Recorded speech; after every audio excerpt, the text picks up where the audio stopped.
Hi, welcome to What's the Word? I'm your host, Jaime McFaden, and I'm so excited to have you here.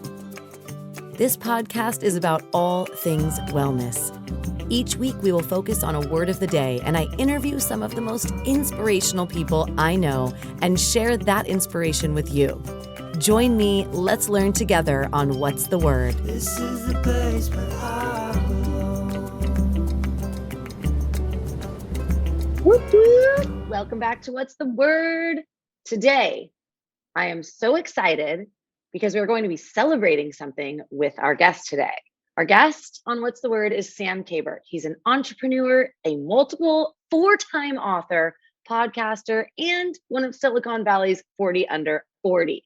Sam is going to share with us some of the events that led him to go from a very busy to-do mindset and connecting to his spirituality and his mission now of sharing the message of creating and curating a soul life balance. He also runs a brand known as Wizard Teams, which are virtual assistants. And like I said, today we're celebrating because his fourth book just came out. This most recent book, which I am so pumped to get reading, is called Soul Life Balance. And that's what we're going to focus on today in this interview.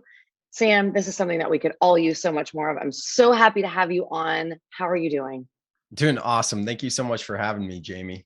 Yeah, so happy, so pumped. So you chose the word, because everyone chooses the word, you chose the word integrate, which by definition means literally combining one thing with another to become whole. What does that mean to you, and how is that resonating in your life right now? Alchemy, right? I'm glad you looked up the definition. I didn't expect that. That's awesome. Thank you so much. Of course.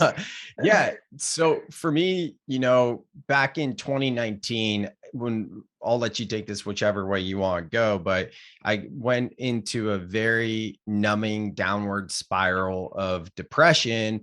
And, for a long time, I had just been working so hard. I like to say that I had a podcast back then called Mojo Mondays, which is now Soul Seeker. That's my main podcast. It kind of transformed, but that's neither here nor there. The reason why I bring that up is because there's always this talk of like Friday, like, oh, happy Friday. And that never really resonated for me. And a lot of people talk about like the Sunday scaries going back to the work week on Monday. For me, it was more of like this Thursday scaries. And I would get anxiety thinking like, oh, how am I going to spend my time over the weekend?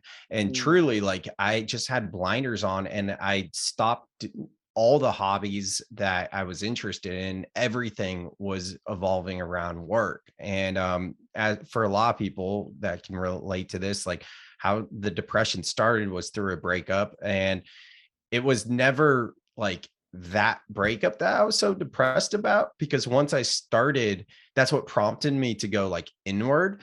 And then once I did go inward and really start to see like my thought patterns, explore plant medicine and everything else, I realized it was so much more than just being a quote unquote workaholic, but also how I was using distractions, like always watching football and sports and being addicted to fantasy football, things like that, that I was just like asleep very much. So I spent nearly 3 years, the past 3 years, going inward and really discovering, not really discovering, but remembering like universal existential truths. And all of that has been integration. And for me, it feels like Joseph Campbell's model of the hero's journey, the 12-step hero's journey, which like every story or movie is based on. Where I'm at is that 12th step, which is like bringing the elixir back to the people. I think it was bringing the medicine back to the people, which means integrate. So yeah, my book is all about this way of being around soul life balance as opposed to work life balance, because work is truly a component of life. It's not like we're living two separate lives and we have a personal life and a work life, even though we say that all the time. And mental health has been something I've been passionate about for 10, 15 years. I'd say through some traumatic experiences and whatnot. Like anytime there's an opportunity to support a nonprofit, I always lean towards mental health. And the whole interest of mine and where I'm at now in this past 3 years is around mental health. And I'm of the belief of whether you're religious, spiritual, or even agnostic, connecting with what soul means to you. Like what does that mean to you is more important than putting work first and then looking at your life, right? Because if you Yeah. even look at work-life balance, this is interesting, but the W comes W for work and life, L. Usually we would put the things that's closer to like the A first. It would be like life work balance, but it's like the Mhm. subliminal message of putting work first. So all of that to say that's kind of very high level what integration and soul life balance means to me. Wow. Well, thank you so much. I feel like we just dove right in, and I love, like I said, from the moment that you and I got connected, it was an immediate like, okay, we got this soul contract, we know. And for anyone that's watching this or listening and going, well, what is that even? We'll get into that at some point. But really, what I want to dive into is you tapped on something that, well, a few things that I just want to really go back on. So many people, not just in the last 2 years, but specifically talking about the last 2 years through this wild wave we've all experienced, have plummeted into, you know, not having a good work life, soul life balance, just surviving. I feel like there's been a huge polarity in so many ways, like even internally for people. And I'd love to hear your perspective on when someone's listening to this right now, going, "Okay, I'm feeling this. I want to create more of a soul life balance, but I don't even know where do I begin. Like, where does one even start with that?" Yeah, that's such a great question. And a lot of times in like mindfulness or spirituality, things like that, we always start saying things like journaling or meditation and things like that. For me, it's not so much like all the things you may or may not have heard like that. It's as simple as reflection. Mm. Adyashanti is a spiritual leader. He's an author and he's very well known. And I was fortunate enough to see him speak a few years ago. And he was speaking about the lost art of porch gazing, right? Like how many of us, whether it's actually on your porch, a lot of us, at least in Silicon Valley, don't really like porch gazing like that. Seems like more of like a Western thing to us, right? But whatever it means to you, going outdoors and just contemplation and reflection, it doesn't have to be this big intimidating thing for some people to Mhm. meditate, because meditating is hard, journaling is hard as well. And anytime we're asked to sit with our thoughts, it's hard. Like as you know, I'm really into yoga, and a lot of people at first, my friends, didn't understand it. They're like, that's too slow for me, it's boring. And I go, well, because you're in resistance, right? I mean, because it Right. brings up all this stuff, like the asanas, the postures in yoga are designed to bring up things in the internal. So a good place to start to answer your question, I think, is just contemplation and reflection. And that can be as easy as going for a walk outside, or maybe it is indoors, whatever it is, but just like stopping and breathing. How many times do we take intentional breaths? And same thing with breath work. There's these breath work journeys that go on for like 60 minutes that are just breathing, that are absolutely transformational. And there's also not similar, but there's easier practices like box breathing or Mhm. alternate nostril breathing, things like that that take a few minutes. But I'm not even talking about any of that. I'm just saying sitting here and connecting with your breath, just taking a few intentional breaths. And if you do practice something like box breathing, which is inhaling, say, for like 3 seconds, holding your breath at the top for three, exhaling for three, and then Mhm. holding for 3 seconds at the bottom, and then go through 3 rounds of that and working your way up from like 3 seconds to maybe four, then five, then six. If you do that just by holding the breath at the top and then slowly exhaling, you literally get put in a different state. And it's not like this psychedelic releasing DMT or super wild thing. It's a relaxation thing, really, because when we exhale, it activates the parasympathetic nervous system, which calms us down. So simple things like connecting with your breath, contemplation, and reflection are great places to start. And there's so much more from there. Wow. Okay, so now I want to also acknowledge the fact, because I didn't even say this, but I have been taking some of your yoga classes, which I love. And I'm so happy to have you in the yoga community, because as someone that I too, and I feel you and I have many similarities on this, we both know what it's like to hit the grind and to go, go, go, and to be manifesting, to be generating, to be making things happen. And at the same time, slowing down really is I feel like the ticket, like the key, Yeah. right? Once we slow down and allow that stuff to really just sink in, ground ourselves, all of a sudden it becomes so much more clear what it is like that we desire, that we feel, that we need, that we want, all that stuff. And so I want to know, share with us, like, what are you most excited about with this book? What do you want people to get from this book? That's a really good question. And it's funny because when I first started the idea of the book nearly 3 years ago, I would have told you something different. And even when I really started writing the book, like getting serious about it around May of 2021, almost a year ago, I would have also told you something different. And even just maybe 4 or 5 months ago, I would have told you something different, because it started out as talking to more workaholics and being, I don't want to say PG, but like easy concepts that were relatable for most people that weren't really spiritual. But as I continue to write and really, sit with, contemplate, and reflect what's alive in me and what's most important, I got a lot deeper, and it became something that is very existential. It's very esoteric, if you will. And I just want to, my intention is open up people's eyes to what's out there, for people that are interested in the message, but also give them tactical tools and resources. There are so many resources in the book. Like, I use stories of what I've went through, so it's relatable, but more than anything, like, the subtitle of the book is a guide to igniting and integrating spiritual awakenings. And it's got so many resources, and that's really what it is. It's a guide. So if you're someone who's listening thinking like, oh, since maybe it's the lockdown, like kind of you alluded to, where that kind of forced a lot of us to question things and go a little bit more inward, this book would give you those tools. And it starts off with unprogramming, because there's so much conditioning of our society. And for me, I thought it was really important to address that head on. So yeah, there's a lot there.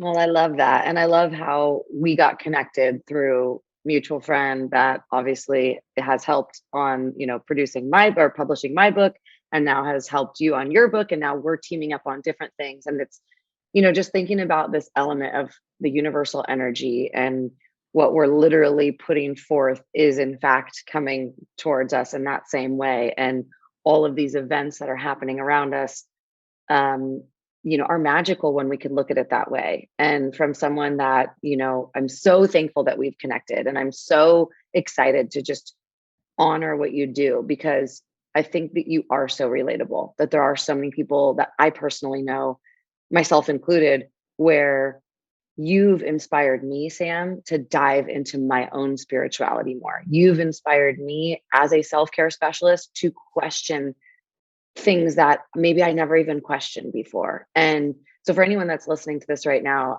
you're hearing it straight from me, that it's really beautiful when you can hear what Sam's saying and learn a little bit more about him, to know that he's a wonderful guide, that this book, I'm sure, is just going to help so many people open that light, to open that and shine that light there. And I love that you even brought up, the reality that you went through some depression not even that long ago, a few years back, that was the catalyst for your change based on a relationship ending. Right when you said that, I guarantee I know myself, and probably everyone that's listening right now is like, yep, felt that before in some way, shape, or form, right? In some way. So what are you now that you've really dove in, right? You've dove into your spirituality, you've dove into changing your lifestyle, you've dove into yoga, you've dove into breath work, all these different things in your spirituality and your soul. What are you most excited about right now? Well, in this moment, it's guitar and it's play. Like, honestly, what's really cool is I to get deep for a second here, my Please. thing always comes back to, I just don't want to be on this planet anymore. Not in a suicidal kind of way, but like anytime, I have massive highs or I'm in lows. Like I feel like in the highs, it's just like, it's not, obviously it's not like when I'm feeling on top of the world, like, oh, I don't want to be here. But then it's not like when I go crashing down to a pit where it's like, I'm done, I'm done. It's just like this undertone of, even when I am loving life, still something always felt off. But through doing all of my integration, I'm just in the best place in my life. I feel as great and most fulfilled as I ever have. And I'm truly exploring and embodying play. Like for me, one of the things, I've never felt at home in my body, comfortable in my body, which is one of the reasons why I've loved yoga so much. And in November and December of 2021, I decided to do a yoga teacher training, not to become a yoga teacher, but because I've liked yoga so much and I want to get to know the practice more and things like that, and really integrate a lot of the medicine and different work I've done in the past couple of years. On the other side of that, I decided that yes, I do want to be a yoga teacher, and I'm teaching now a couple times a week. And, that's perfect for me. I don't have much more time more than that I'd want to teach.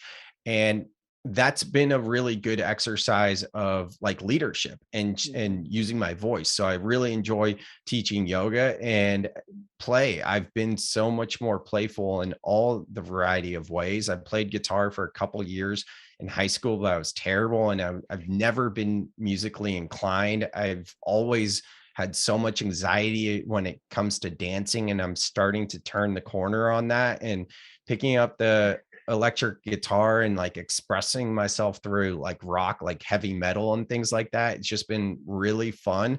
And I'm excited about a lot right now, to be honest. But it's cool because I have my guitar in my home office right next to my computer. I can see it right now, and I can just pick it up in between things and play a little bit, and it's also a nice way for people that are still trying to transition into working from home. I've been working from home for at least 5 years or so, like the Mhm. majority of the time. And I wouldn't say I've ever really got it down, but now that the guitar's in the office, it's made the office vibe so much more playful. So I would also invite people that are working from home, how can you bring in more play to where you do your work so it's not so mundane? And that goes for the office too. I'm not suggesting to bring djembe drum or a guitar and an amp to the office and annoy your coworkers, but there's just little things we can do, right? I love it. And I couldn't agree with that more. I think if we could all, as adults, right? And I have, obviously, as you know, she's probably going to pop through this room in any minute, but Sophia, who is 5, that her whole entire life, she is consistently asking me all day, every single day, Mommy, can we play? Mommy, let's play all day, every day, without hesitation. And she finds magic in every single moment. And she's able to literally be fully present, right? And as adults, I feel so many of us, we lose sight of that. We forget about it. It becomes less important due to whatever new belief system we've taken or whatever pressure we're putting on ourselves or whatever else. So you have also inspired me and Sophia, I hear her back there, to play more. And even like you just said with music is, I feel like, one of the greatest ways we can tap into our soul. And it's also something that's incredibly calming for our brain. And I know that that's really good to be able to have a calm brain so we can be more present when we have to focus on learning something like music or even just listening to music or dance. We're fully focused, so we're in the moment. And that is, if we can find and be more playful with that, oh my gosh, I think that that's going to help us tap into finding that soul life again. Now, what would you say to someone who, because I know this, I have right now my wave community that you know, and you'll hopefully be a special guest with us soon. And right now I consistently get the same comment when it comes to this is people get really feeling overwhelmed. And so for the overwhelmed, perfectionist, overachiever who's running a million miles a minute, obviously we can say, okay, slow down and take a breath, which I think we say all the time. But is there anything else that you in this soul life balance that you can suggest to someone that's like, man, I want all Yeah. this, and I'm just feeling so overwhelmed? Yeah, I'm happy you went there. I'm going to answer that in just a second, but I did Yeah. want to touch on yeah, Sophia is absolutely incredible. I'm not just saying it because it's your podcast or anything like that, but she, like, a lot of times we hear that children are teachers, and there's something special about her specifically. Like, we use the words tapped in, Yeah. that girl is tapped in for sure as a teacher. And another thing I wanted to mention too is, like, in spirituality, so many people talk about doing the work, or maybe it's just like personal, or what I call soul development. And doing the work usually refers to, like, did I meditate today? Did I journal? Did I do this? And then it turns into this checklist, and it defeats the whole Mhm. purpose. And that's always been something that resonates with me. And I think a lot of people miss the boat because they approach the betterment of their mental health through a checklist, and that kind of goes in line with this feeling of overwhelm. How can I kind of slow down? It may be counterintuitive, but when I went through the transformational breath work, or transformational, what is it, transcendental meditation Mhm. course, I'm getting things mixed up. They mention how there's studies that show that when you meditate in the afternoon, you're going to come back and feel more alive, prepared, things like that. I don't know the exact adjectives they used, I forget, but that's why so many corporations have brought in mindfulness to the office, because people are grinding so much. And then, what do? We reach to our caffeine or something like that around Right. 2 o'clock for that crash. And then we just try to go through it. Well, studies have actually shown that if you actually take a break from it and you meditate, then you come back, you're going to be more productive. So I do think, whether it's meditation or something else, that is the best way to go, or to approach overwhelm. And I'll speak with the guitar, for example. Like, I've been practicing like this new little riff I've been working on. I'll keep going over it. I'll go over it.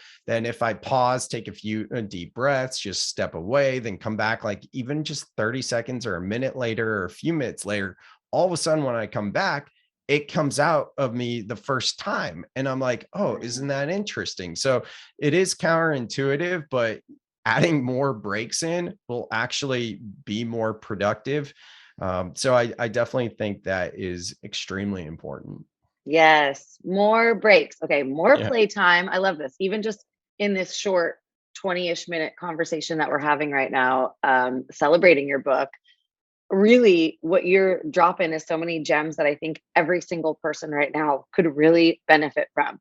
More playtime, more breaks, connecting to your soul and figuring out what the heck that is by even just as simple as stepping out in nature, taking a few deep breaths, asking yourself, reflecting where you are, who you are, what do things mean to you? And then the fact that now you have this book out, Sam, this book can help so many people support on their journey to diving into creating their soul life balance. And I just want to thank you so much for being not just a dear friend of mine that I love, but someone who inspires me consistently to tap into those moments that are magical in life. And this book literally could not, I feel like, come at a more perfect time than right now, knowing the mental health crisis that's going on, knowing how many people are questioning their own life, their own work choices, their own relationship, whatever it may be. And the fact that you and I, in some way, shape, or form, are working towards enhancing people's well-being, one step at a time, one inspiration at a time, one love, kindness, whatever at a time. So, is there anything else that you want to get into before we wrap this one up? There's some other thoughts I had, and I tried to remember what they were, but they're gone now. So yeah, it's all good. Well, we're going to have you come back. Sweet. And I would love to have you as a guest for the Wave family so we can really just dive into, and hopefully that can be a book on our book club. Boop, boop. Nice. So it'd be great to have you. And then let's do something soon. Let's play more. Really, to everyone that's listening, watching right now, take a moment, for yourself today and decide on at least just one simple thing you can do that is playful. I can say, just like Sam, I started playing the ukulele during the pandemic. And although I am not the most proficient ukulele player, I now can actually play full songs, and I can basically read the music and play along with the Sunday Capitola crew. So it's really awesome what happens when we make more time for play.